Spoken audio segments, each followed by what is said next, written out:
Scott and I are here with the legendary Jon Button, who plays bass in The Who, and he has also played bass for Sheryl Crow, among many others. Jon Button talking about the bass lines that made me. Not me, but the bass lines that made him. Right? And before we even fired it up, I was like, oh, we've got to start recording, you guys, because we're just talking. Jon is a lovely human. We could just talk for hours. And they're like, no, we got to get this on. We got to get this on camera. And Jon was speaking about growing up where he grew up, and that there was a lack of shows there. And so I'm going to hand it over to you, Mr. Jon Button. And we want the story of how you came up, how you got into the bass, and then we're going to dive into these tracks that made you the bass player you are. All right. Well, so yeah, I grew up in Fairbanks, Alaska, which is a small town in the middle of the wilderness of Alaska. Bears? And what's that? Bears? I'll translate bears, question mark. Bears? Yeah. Lots of bears. My only Moose, knowledge of all the time. Moose, elk.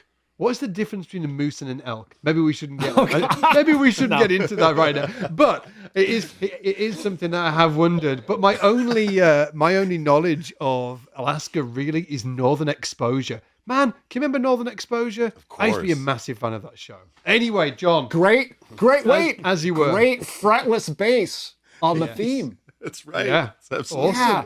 Yeah. I'm Facebook friends with him. He's a film composer and a bass player, Dan. Oh, I forget it. He's awesome. Really nice guy. And man, amazing. That bass part's killer, right? Anyway, Alaska, nobody tours barely up to Alaska. It doesn't make any sense. If you're a tour with 4 semis and 3 buses, you'd have to drive through the snow for 2 days to get there to play for 6 people.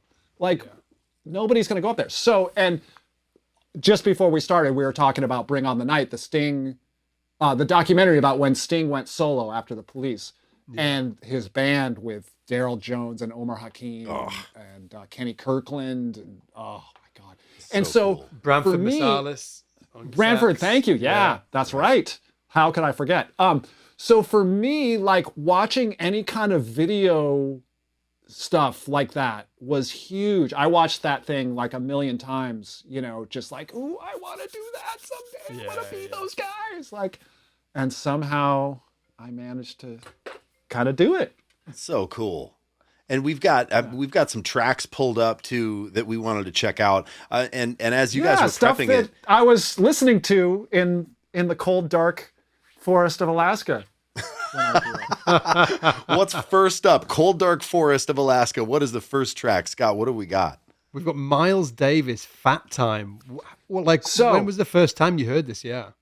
I remember, so I must have been 10, 11, and I used to go to the library we had a really nice library in my hometown. That's one of the things we did have. No concerts, but great library. And my mom would go to the library every week, and I would go with her, and they had a vinyl collection at the library that you could check out records. So I remember getting this record from the library. I don't know why what made me go, oh, I want to grab that. I don't know. I don't remember, but I remember putting it on and there's Marcus Miller, whoa, let's hear it. It's just How old were you, Jon? I don't, 10, 12, something like that. Did you even know what a bass was? I didn't even know what a bass was, right, when I was 10. How did you know that? Well, were you playing it in school or something? Yeah. So, real quick, my oldest brother's a drummer. He picked up the bass because they couldn't find a bass player. He's 10 years older than me. Yeah. So he would have gotten his bass when I was 6 or 7. So, and he would let me play it. So, and he showed me some stuff. And then my mom was like, hey, you should, oh, sorry, I'm going to back up a little bit. I started on piano at 4. And so I already had a musical background. And then brother Richard gets this bass. And my mom's like, hey, you should join the school orchestra. So 3rd grade, I'm in the orchestra playing string bass, and at home, my brother's showing me a couple lines. So yeah, I was already, by this time that I heard this record, I'd been playing for a bit. And so here we go. This blew my mind.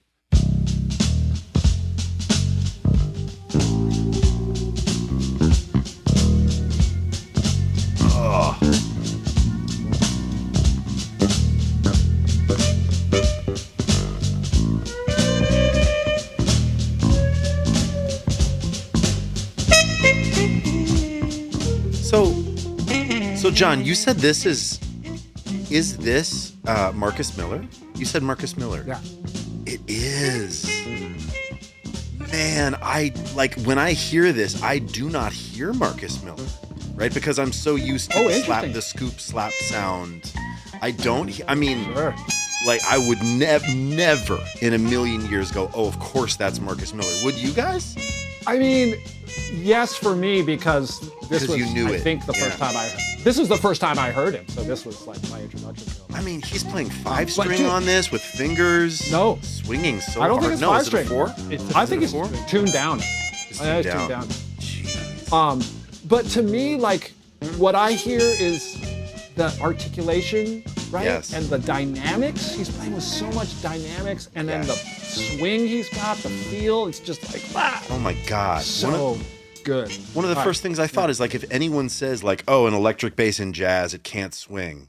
I mean, this is an absolute example of how wrong that statement is, right? It swings so hard. It is his articulations as well. It's on the offbeats as well, where it really stands out for me. Bon, bon, bon, you know, like just let's listen to that one more time, because I think it's really, that's the thing that catches me, and he's got real control of the dynamic of that note.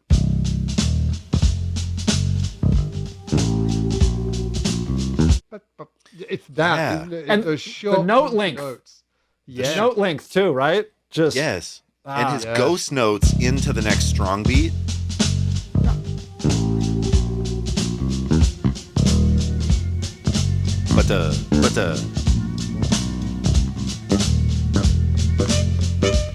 And then harmonics.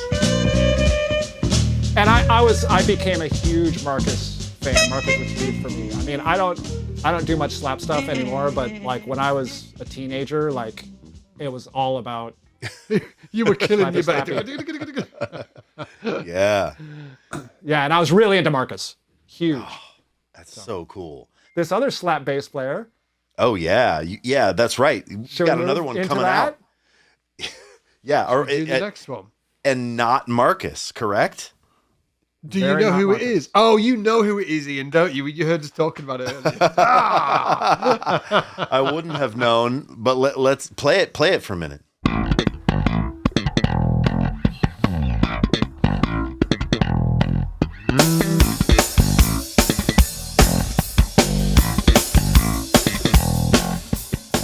Yeah, it's interesting. I wouldn't have thought that these were the. If you'd asked me, John, hey, take a guess at the tracks that would. I wouldn't have started with. Oh, we are definitely 2 Miles Davis tracks. Never in a million years. Same. Yeah. And I have to say, this one to me, there's something about it that sounds like.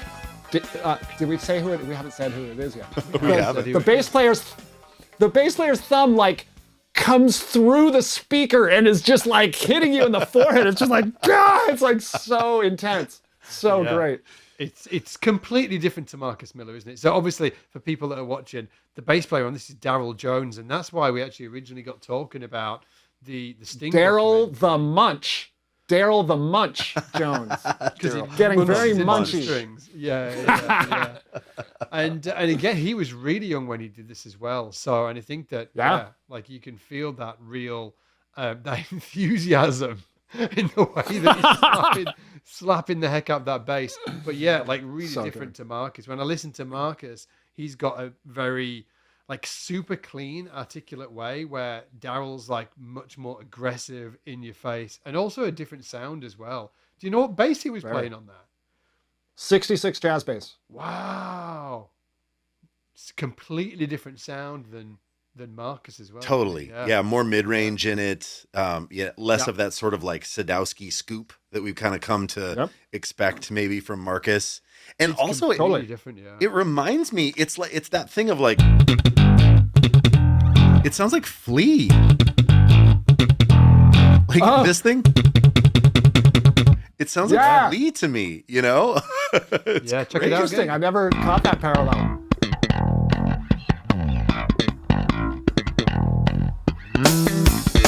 It sounds like Flea. It sounds like the Chili Peppers. Even when he goes for that. Right? Because Yeah, Exactly. right. Yeah. Oh wow. I never got that parallel. That's amazing. Man, I love it's it. very When did cool. you hear that as well, John? Was it around the same time as Fat Time? This would have been later, I would say, like 17, 18, around there. Got it. Oh, so like, yeah. A little bit later. Yeah. And then this next track, which is one of my favorites, which is Havona, by Weather Report, Jaco Pastorius on bass. When's the first time you heard this? It would have been around like mid to late teens, 16, 17, something like that, I think. Was it the first time you'd heard Jaco? No. The first time I heard Jocko was his solo record, Yeah. which, of course, just blew me away. And this solo specifically is just outrageous, isn't it? The way it opens, it's so good. Ah, Yeah. just incredible.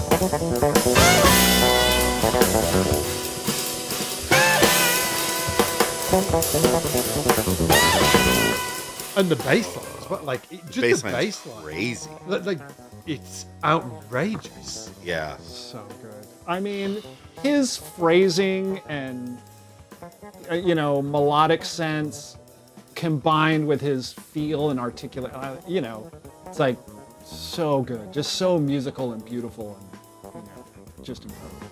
Yeah.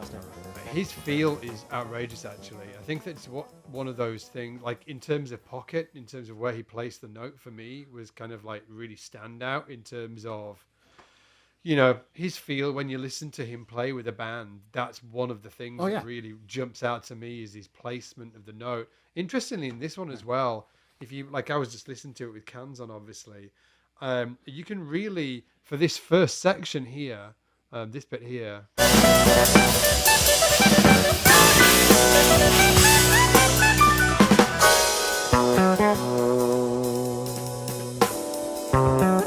like he's not playing it really lightly, but as he gets into the, when things start getting complex, you can really hear that his touch is super light, like really light, and it's I guess like I've missed that before. This again.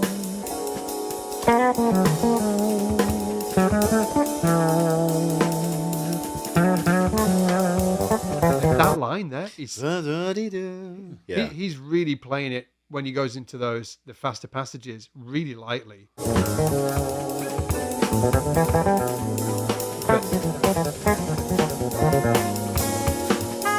It's like super, and I've had this before when I think that Gary Willis is the one that always jumps to mind for me.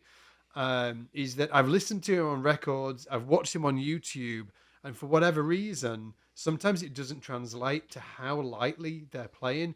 And then I've actually sat in front of him and watched his hands, and I'm like, oh, shit, like that doesn't translate as easily as you might think it is. And I think the same thing here. I think that Jaco's actually playing it with a feather-light touch, and it gives him the ability to bring out those, when he's playing those faster lines, and you'll get some of them really poke out within the line. I think it's because he's playing it really delicately. And I think that Richard Bonner's the same. I think that when he plays those faster lines, they're actually really, really, like the way that he's playing is super delicate.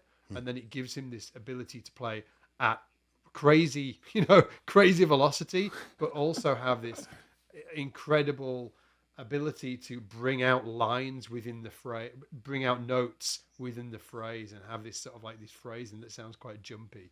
Awesome. Love it. Dynamic. Yeah, man. Well, in a going to change gears, going to bring us down.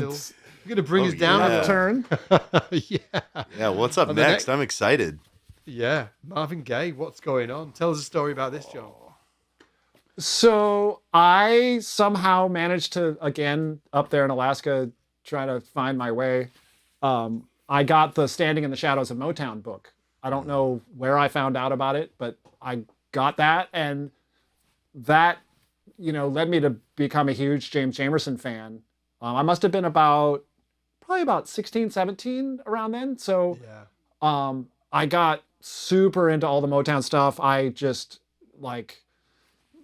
scooped up I read through, I was a decent reader. So the book came with like a play along thing. Yeah. So I'd sit there and read through all the different parts. And I maybe become a huge Jamerson fan.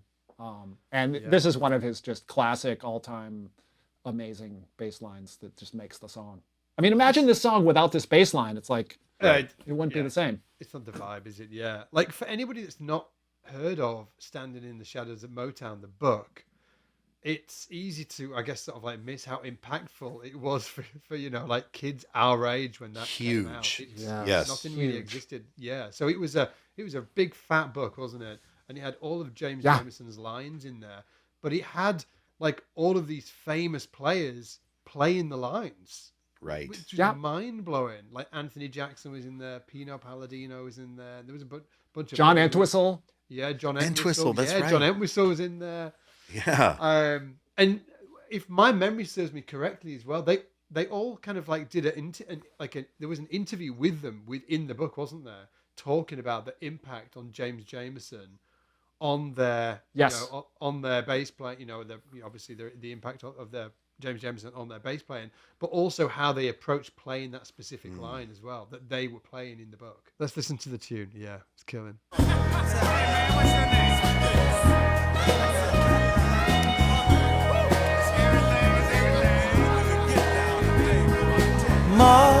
Mother, there's too many of you crying. Brother, there's far too many of you dying. You know we've got to find a way to bring some loving here today. You were so lucky. Well, not lucky. You had really good taste early, because I think like that this is so important to get in your playing early on, because my first session, I was fired because I didn't know this reference, essentially.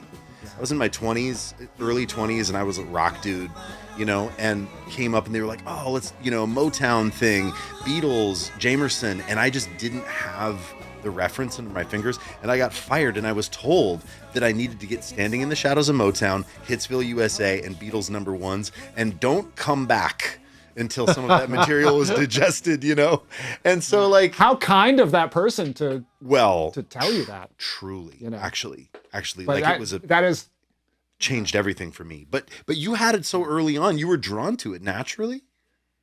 So like I say, I don't know how I found out about this book, but somehow I did. And when I got into it, it really impacted me, and I really was drawn to it. And I got like the Motown box set, and like, it's so funny because like, all my friends in high school were like listening to Van Halen and same, right? That was me. Whatever. And they just thought I was like so weird. Like I was listening to like Brothers Johnson and like, I don't know, like Stanley Clark. And they're just like, what is wrong with you? Oh, wow. Right. You just had like you had like cool muso taste early. I guess I had some really bad taste. Come on, give me a bad taste example. Give it to us. I want to know. Like, what's a band that you used to listen to that you're like, oh, I can't believe that. Well, I mean, David Sanborn is. I mean, I loved it because Marcus sounded amazing on that stuff, but it's pretty cheesy. Sure. Or even like Spyro Gyra. Yeah, sure. Yeah. Spyro Gyra. I mean, like, woo. So you were. Wow, this is elevator jazz zone like sometimes. Hot tub jazz, a little bit. Hot tub jazz. Embarrassingly. It's interesting that there's such a jazz focused through line through all of these, all of these tracks that you've shared, John. Totally. Well, that's I talk to people about that a lot. That's why I sort of feel like, I had such a weird background, because a lot of people start out in rock, and then they go, oh, whoa, I'm gonna move into jazz, and like I like started in jazz, and went sort the of other way later around, on discovered rock. Like I didn't grow up listening to rock music, which is a problem in a similar way to you, Ian, is that I'll be on a session and somebody's like, "Oh yeah, I want like a Black Sabbath," and I'm like, oh, yeah, I Wow. think like Right. there's definitely because I didn't have like rock radio. Like I didn't grow up with Fascinating. Led Zeppelin or any of that stuff. I had to learn that stuff later, and it's an interesting thing that when you learn those kinds of things in your 20s rather than in your early teens, it's not in there the same way, unfortunately. Right. It's so true. So, It's very true. Yeah. Well, and you're the guy playing in the Who, and so probably people assume, if they don't know you really well, right? They assume that you're going to be able to like throw up any classic rock reference at Yeah. the bat of an eye, Right. So I'm honestly constantly playing catch up, like trying to like, get that stuff in my wheelhouse and know what's what. And like, but it's like I say, it's hard when you try to come back to it later. It just doesn't stick in your mind the Yeah. same way. Yeah. Cool. Not be a drawback, but be more of a challenge to get the feel right. Because I think that rock has a particular feel, right?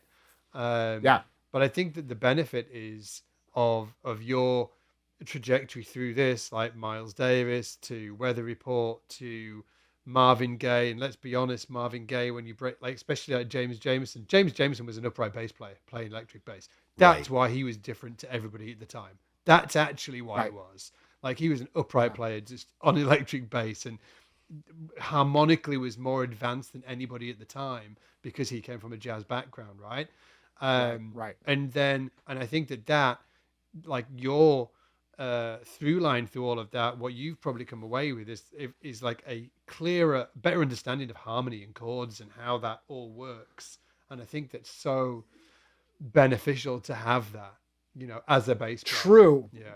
I agree. I'll say maybe an even bigger through line for me is the feel in the pocket. Like that's my whole thing is like, how does the stuff feel? And like, that's why I was drawn to Marcus Miller. Like, whoa, his feel is like Yep. sick. And then Daryl Jones, it's like a different feel. And then, James Jamerson, like for me, all this stuff is just about the pocket and the feel. Yeah. So, and I think that's what's really helped me in my career, whether I'm playing rock or jazz or whatever. It's like, how's the pocket? Yeah, and interesting, like this next track that you wanted to get into today. When we took a left turn, now a right turn. Like, even farther left, or we're like spinning down the road on the ice. Or something. I don't know. This is a pretty weird one, but yeah, but it was the feel that you talked about straight away. You were like, oh, it's his feel on this. Because for me, this isn't like, it's not like an amazing song. It's fine. It's not there's not like a really great, incredible bass line, but the pocket in the rhythm section is just like, whoa.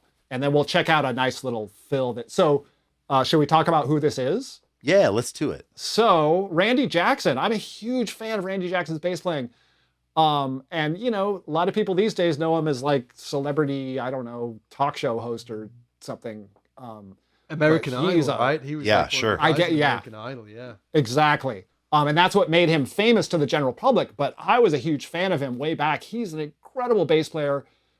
He is a jazz bass player, played with some crazy jazz people. I forget who. But for me, like, whenever I'm thinking about like playing riding eighth notes, for me, Randy is just the absolute king of that, which we'll hear in this track. Cool. I wonder if Randy Jackson and Ricky Minor, who was MD on American Idol, I wonder if sort of like backstage they geeked out over bass stuff. Oh, I hope We're like, so. whatever this I American almost Idol guarantee it. I can almost guarantee it. Let's talk about basses. I actually spent, I interviewed Ricky Minor a few years ago for something we were doing SBL in LA. I was at his studio in LA, and it was like he was like super pro, he was just like a pro, right?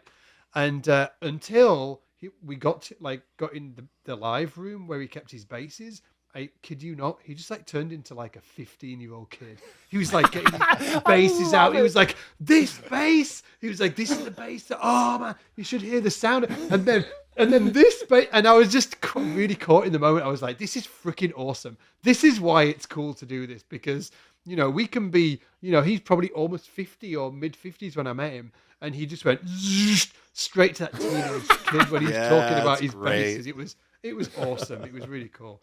Anyway, let's jump into this track because it sounds amazing. Band is Journey. Track is I'll Be Alright Without You. Check it out. Do I miss you? Am I lying to myself again? I do these things.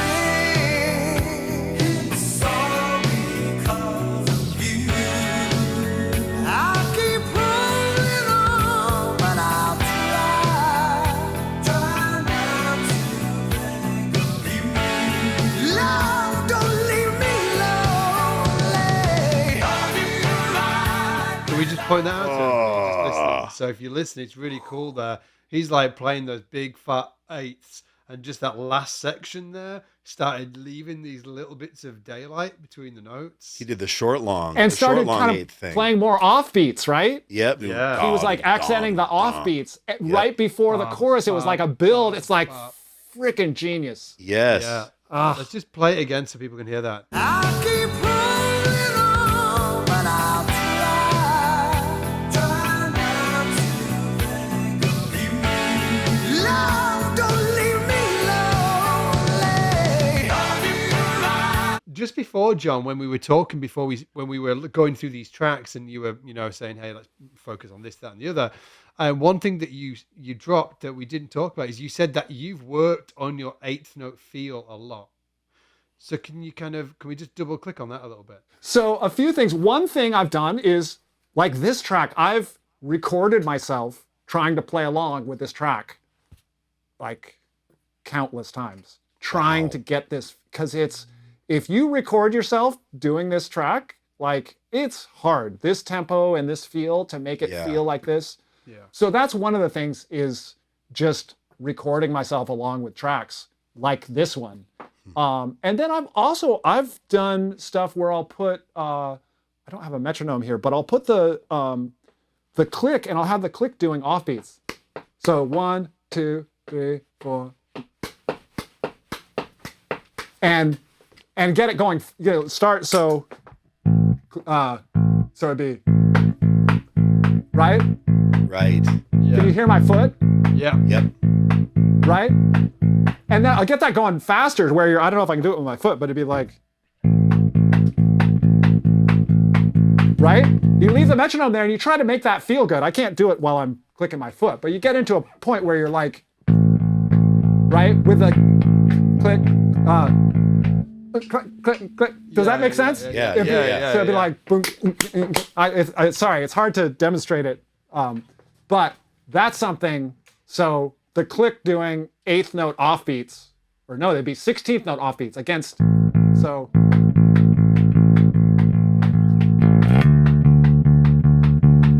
Right?